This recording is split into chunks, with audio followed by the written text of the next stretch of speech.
જિલ્લા પંચાયતના પ્રમુખ એવા મનજીભાઈ વસાવા, પર્યુષાબેન વસાવા, તમામ જિલ્લા પંચાયતના સભ્યશ્રીઓ, તાલુકા પંચાયતના પ્રમુખ, તાલુકા પંચાયતના સભ્યશ્રીઓ, સરપંચશ્રીઓ, તમામ સામાજિક સંગઠનના પાર્ટીઓના પદાધિકારીઓ, સાથે આઈસીડીએસના અધિકારીગણ, જિલ્લાના વહીવટીતંત્રગણ, આંગણવાડી બહેનો, અહીંયા અભ્યાસ કરતા વિદ્યાર્થીઓ, મીડિયાના મિત્રો, પોલીસ અધિકારીઓ, આજના કાર્યક્રમમાં સૌને હું આવકારું છું. જે પ્રકારે આપણા વિસ્તારમાં શિક્ષણની જે ભૂખ હતી અને એ ભૂખ આ વિસ્તારમાં એકલવ્ય રેસિડેન્શિયલ મોડલ શાળા ચાલુ હતી, ઘણા વર્ષોથી સાગબારા ખાતે આઈટીઆઈના મકાનમાં હતી અને સરકારને પણ બધાને પોતપોતાની જગ્યાએથી બધાએ પ્રયાસો કર્યા, રજૂઆતો કરી અને સરકારશ્રીએ ખૂબ સરસ માળખું સંકુલ અહીંયા આપણને બનાવી આપ્યું છે. અને બોયઝ અને ગર્લ્સ બંને 240ની કેપેસિટીવાળી 16 જેટલા ક્લાસરૂમ, લેબોરેટરી રૂમ, લાઇબ્રેરી, તમામ પ્રકારની સુવિધાઓથી સજ્જ આજે જ્યારે આપણને આપણા વિસ્તારમાં સંકુલ પૂરું પાડ્યું છે, આપણા વિદ્યાર્થીઓ, આવનારી પેઢીઓ અહીંથી ભણી ગણીને પોતાની કારકિર્દીનું નિર્માણ કરવાના છે, ત્યારે ગુજરાત સરકારના આ સાહસને અમે આવકારીએ છીએ, બિરદાવીએ છીએ.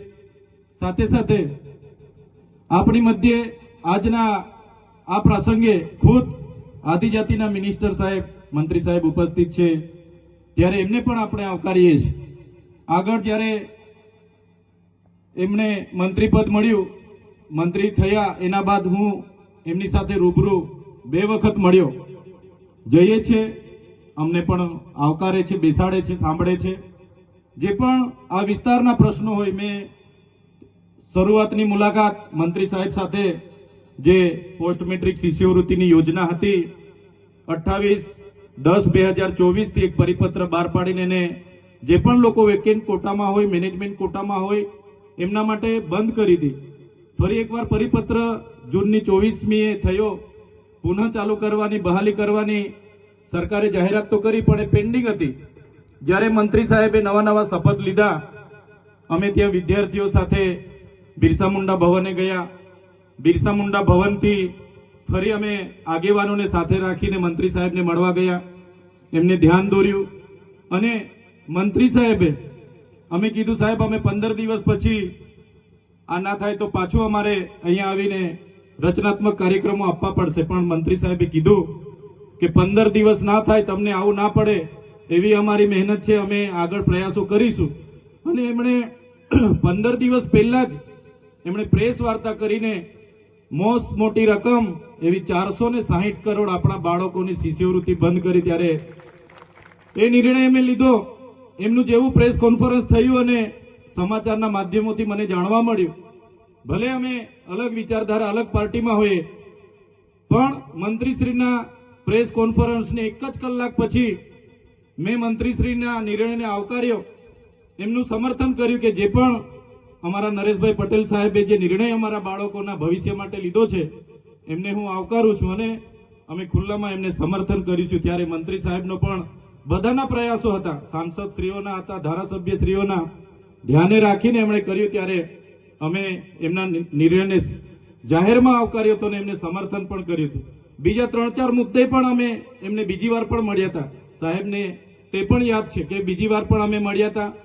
સાહેબ સાથે આપણા વિસ્તારના બાળકોના ફૂડ બિલની પણ અમે ચર્ચા કરી હતી કે આશ્રમ શાળામાં ભણતા બાળકોને ફૂડ બિલમાં 2100 રૂપિયા મળે છે, પર ડેના 70 રૂપિયા મળે છે. તો બાળકો ખૂબ સારી રીતે ભણે, એની થાળીમાં પણ પૌષ્ટિક આહાર હોય, એ બાબતની અમે એમની સાથે ત્યારે પણ ચર્ચા કરી હતી. ખોટા જાતિના પ્રમાણપત્ર જે બીજા જ્ઞાતિના લોકોને આપવામાં આવે છે, અમે તે દિવસે મંત્રી સાહેબની સાથે બેસીને એની પણ પરામર્શ કર્યો હતો કે સાહેબ આમાં વિશ્લેષણ સમિતિ આગળ તપાસ કરતી નથી, હવે તમે છો, તમારા પર અમે અપેક્ષા લઈને બેઠા છે, તમારે એ ખોટા જાતિના પ્રમાણપત્ર લઈને જે પણ લોકો જે પણ કક્ષાએ હશે, નોકરીમાં હશે કે શિક્ષણમાં હશે, એવા લોકોને આપણે વિશ્લેષણ કમિટી દ્વારા શોધવા પડશે અને એ જે એમને જાહેર કરવા પડશે, એ પણ અમારી વાત હતી. જે 40% માર્ક્સ ફરજિયાત લેખિતમાં લાવવાના એવી જે હમણાં ગૌણ સેવા પસંદગી મંડળે નિયમ બહાર પાડ્યો છે ત્યારે આદિવાસી સમાજને આર્ટિકલ 330, 332 અંતર્ગત જે શૈક્ષણિક અનામત મળી છે ત્યારે અનામતની બેઠકો 40% માર્ક્સ ફરજિયાત લાવશો તો જ નંબર લાગે એવી જે કન્ડિશન છે એના લીધે કેટલાક સીટો આપણી ખાલી રહી છે. તો સાહેબશ્રીને અમે એનું પણ ધ્યાન દોર્યું હતું અને એમાં પણ આવનારા દિવસોમાં અપેક્ષા રાખીએ છીએ કે એમાં પણ ગુજરાત સરકાર આપણા મંત્રીશ્રી રસ દાખવીને આગળ તજવીજ કરે. માન્ય મંત્રી સાહેબો તમે બેઠા છો, સાંસદ સાહેબ પણ છે.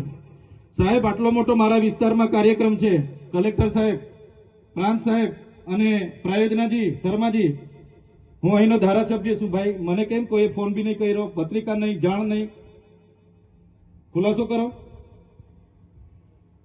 હું ધારાસભ્ય છું ભાઈ, આ મારું અપમાન નથી, મારી જનતાનું અપમાન છે. આ મારું અપમાન નથી. મને કોઈ કાર્યક્રમનો મોહતાજ નથી. મને પત્રિકામાં નામ આવે, મારી તકતીમાં નામ આવે તો જ ચૈતર વસાવા આવે એવું નથી. ચૈતર વસાવા નામ માટે હું નથી આવતો. મારા જનતાના, મારા સરપંચે કીધું કે આટલો મોટો કાર્યક્રમ છે શિક્ષણનો, સાહેબ તમારે આવવું પડશે, એટલે મેં આવ્યો છું. અને કલેક્ટર સાહેબ તમારી જવાબદારી છે, તમે વહીવટ છો, તમે મને ફોન કરીને જણાવો ને કાર્યક્રમ છે. મંત્રી સાહેબ ગાંધીનગરથી આવે છે, કઈ તકલીફ છે અમારાથી તમને? પ્રાયોજનાજી, શર્માજી, તકલીફ છે આપકો? તો કેમ ભાઈ તમે અમને જાણ નથી કરતા? કેમ આમંત્રણ નથી આપતા? તમારું વહીવટી તંત્ર હું ધંધા કરે છે ને બધું ખબર છે. હમણાં મોદી સાહેબ આવ્યા હતા, ખર્ચો થાય ભાઈ, 8-10 કરોડ રૂપિયાનો ખર્ચો થાય. તમે દેવ મોગરામાં ડેકોરેશન માટે કલેક્ટર સાહેબ 16 કરોડ રૂપિયાનો અમારા આદિજાતિ બજેટમાં ખર્ચો પાડ્યો છે. તમે ત્યાં મોદી સાહેબના મંડપના સ્ટેજ માટે 15 કરોડના ખર્ચા કર્યા છે. ટોયલેટ, મોબાઈલ ટોયલેટ માટે 2,40,000નો, 2 કરોડ ને 40 લાખના તમે ખર્ચા પાડ્યા છે. નાસ્તા માટે 2 કરોડ ખર્ચા પાડ્યા છે. તમે ડોમ માટે 2 કરોડ ખર્ચા પાડ્યા, ચા માટે 2 કરોડ ખર્ચા પાડ્યા, બસ માટે 2 કરોડ ને 71 લાખ રૂપિયાનો ખર્ચો પાડ્યો. કેમ? અમે સવાલ પૂછીએ એટલે તમને નડીએ છે? તમારા મનમાં ધુમાડો હોય તો કાઢી નાખજો ભાઈ. બરાબર છે, આ જનતાના ટેક્સના પગારે આપણે બધા છે. આ જનતાના ટેક્સનો પગાર મને પણ મળે છે, તમને પણ. કલેક્ટરથી તલાટીથી લઈને કલેક્ટર સુધીના બધા તમે નોકર છો, અમે બધા સેવક છે. આ લોકોએ જે પણ કે અમે પ્રતિનિધિ છે, અમને અધિકારો આપ્યા છે. તમે અમને કેમ અહીંયા બોલાવ્યા નથી? ના સાહેબ, અમારે વિદ્યાર્થીઓ અમે કેવું પડે છે. અમને કઈ, તમે દર વખતે ચિકદામાં કીધું, દર વખતે આ જ પ્રશ્ન ઉભો કરો છો, દર વખતે આ જ પ્રશ્ન ઉભો કરો છો. ઓ ભાઈ, ધારાસભ્ય છું, લોકોએ મને ચૂંટ્યા છે, મને આમંત્રણ જોઈએ ભાઈ. આ કોઈના પૈસાથી આ બિલ્ડિંગ નથી બની, તમારા ઘરના પૈસાથી બની છે. અરે વિષય પર તો મને આમંત્રણ કેમ નથી આપ્યું? મને જાણ કોઈ એક ફોન કેમ નથી કર્યો? કેમ ભાઈ? અમે ધારાસભ્ય ચૂંટાયેલા છે, લોકોએ અમને અધિકાર આપ્યા છે, અમારો અવાજ તમે દબાવવાની વાત કરો છો. અમને કેમ નથી આમંત્રણ આપ્યું? તમે તમારે આમંત્રણ આપવું જોઈએ ને અમને. ઓ ભાઈ, બંધ કરી દેવાડો, મારા અધિકાર છે ભાઈ. તમે આવો, બંધ કરી દે એટલે, બંધ કરી દે એટલે આમંત્રણ કેમ નથી? બંધ કરી દે એટલે, બંધ કરી દે એટલે, બંધ કરી દો એટલે આમંત્રણ આપવું જોઈએ ને તમારે.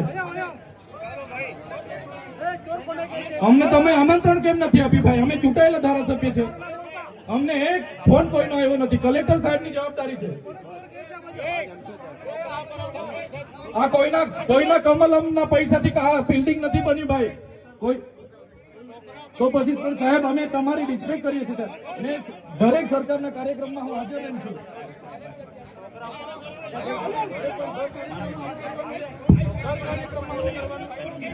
ભારત ભાઈ, ભાઈ ચાલો શાંતિથી બેસી જાઓ, બધા બેસી જાઓ. એ ભાઈ બધા બેસી જાઓ, બધા બેસી જાઓ. ચાલો શાંતિથી બેસી જાઓ ભાઈ, આગળ નહીં, બેસી જાઓ શાંતિથી.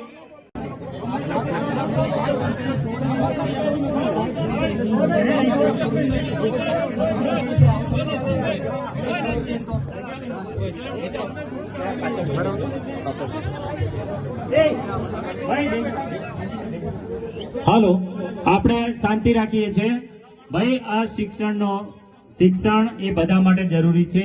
અને શિક્ષણનો કાર્યક્રમ છે. આપણે બધા ખૂબ શિક્ષિત છીએ ત્યારે આ સ્ટેજ પર આવ્યા છે. આપણે પણ એ જગ્યા